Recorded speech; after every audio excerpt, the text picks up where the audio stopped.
ఆంధ్రప్రదేశ్ రాష్ట్రంలో మెడికల్ కళాశాలల triple P విధానాన్ని వ్యతిరేకిస్తూ వైసీపీ పోరుబాట పట్టింది. ఈ మేరకు ఉద్యమాన్ని ఉధృతం చేసింది.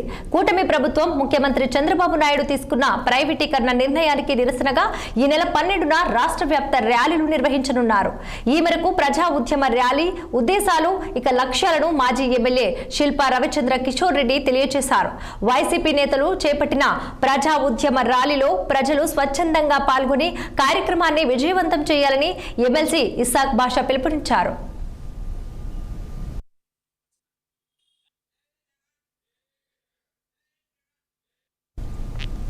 పేద మధ్యతరగతి విద్యార్థులకు వైద్య విద్యను చేరువ చేయడంతో పాటు ప్రజలకు వైద్య సేవలను అందించేందుకు 17 మెడికల్ కళాశాలలను మాజీ సీఎం జగన్మోహన్ రెడ్డి ఏర్పాటు చేశారని ఇసాక్ బాషా గుర్తు చేశారు.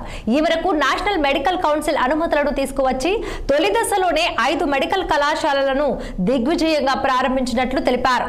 చంద్రబాబు నాయుడు దుర్మార్గపు ఆలోచనలతో మెడికల్ కళాశాలలను ట్రిపుల్ పి విధానంలో ప్రైవేట్ చేసేందుకు చేస్తున్నటువంటి కుట్రలను తీవ్రంగా వ్యతిరేకిస్తున్నామన్నారు ఇసాక్ బాషా.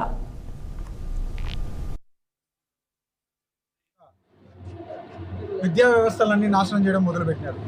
ముఖ్యంగా ఇంగ్లీష్ మీడియం స్కూల్స్ అని చెప్పి జగన్మోహన్ రెడ్డి గారు మొదలుపెట్టినారు, దాన్ని నాశనం చేసినారు. ఇక మంచి పనులు జగన్మోహన్ రెడ్డి చేసిన దాంట్లో మెడికల్ కాలేజెస్ రాష్ట్రంలో ఎన్నడూ లేని విధంగా 17 మెడికల్ కాలేజీలు తీసుకొస్తే ఈరోజు దానిలోకి ఎక్కడ జగన్మోహన్ రెడ్డి గారికి క్రెడిట్ వస్తుందని చెప్పేసి దానిని ప్రైవేటీకరణ చేయాలని చెప్పేసి పీపీఏ పద్ధతిలో కుట్ర చేస్తున్నారు. దీన్ని ఆపడానికి ఈరోజు ప్రజల మద్దతు కోరుతూ 1 కోటి సంతకాల సేకరణ అని చెప్పేసి ఒక ప్రోగ్రాం మొదలుపెట్టి ఈరోజు మేమందరం కూడా ఆర్లగడ్డలో కూడా ఈ ప్రోగ్రాం చేయడం జరుగుతుంది. ప్రజలందరూ కూడా మద్దతు ఇస్తున్నారు.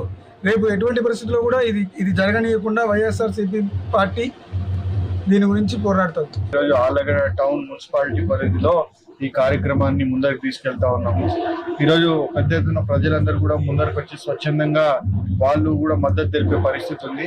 ఈరోజు చూస్తే ఈరోజు జగన్మోహన్ రెడ్డి గారు దేశంలో ఏ రాష్ట్రంలో లేని విధంగా ప్రతి జిల్లాకి ఒక మెడికల్ కాలేజ్ ఉండాలా, ఆ మెడికల్ కాలేజ్ ద్వారా పేద విద్యార్థులకి వైద్య విద్య అందుబాటులోకి రావాలా, అదే విధంగా పేదలందరికీ కూడా వైద్యం కూడా అంతే అందుబాటులోకి రావాలా అని చెప్పి చేసిన ప్రయత్నంలో ఆయన 17 మెడికల్ కాలేజీలు తీసుకొచ్చి 7 మెడికల్ కాలేజీలు పూర్తి చేశాడు. 10 మెడికల్ కాలేజీలు వివిధ దశల్లో పూర్తయ్యే దశల్లో ఉంటే వాటిని పూర్తి చేయడానికి కేవలం 5,000 కోట్లు అవుతుంది 5 సంవత్సరాల్లో.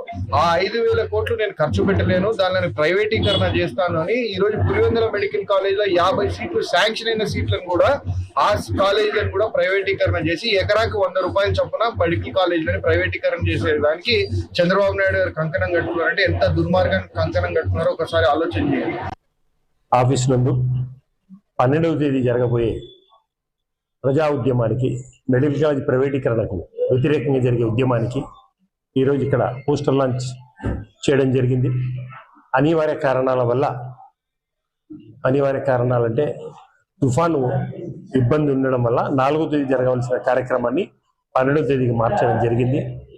ముఖ్యంగా ఇప్పటి ముఖ్యమంత్రి చంద్రబాబు నాయుడు గారు చేసే దుర్మార్గమైన పాలనలో అత్యంత రాక్షసమైన పాలన ఏది అంటే మెడికల్ కాలేజీలో ప్రైవేటీకరణ చేయడం.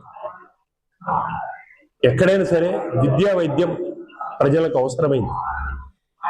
మన రాజ్యాంగంలో చూసినా సరే ప్రాథమిక హక్కుల్లో ఉండేది ఈ రెండింటిని మా జగనన్న ఎంతో ఉత్తమంగా భావించి విప్లవాత్మకమైన మార్పులు, చరిత్రలో ఏ నాయకుడు చేయనటువంటి విప్లవాత్మకమైన మంచి మార్పులు చేసిన వ్యక్తి మా జగనన్న.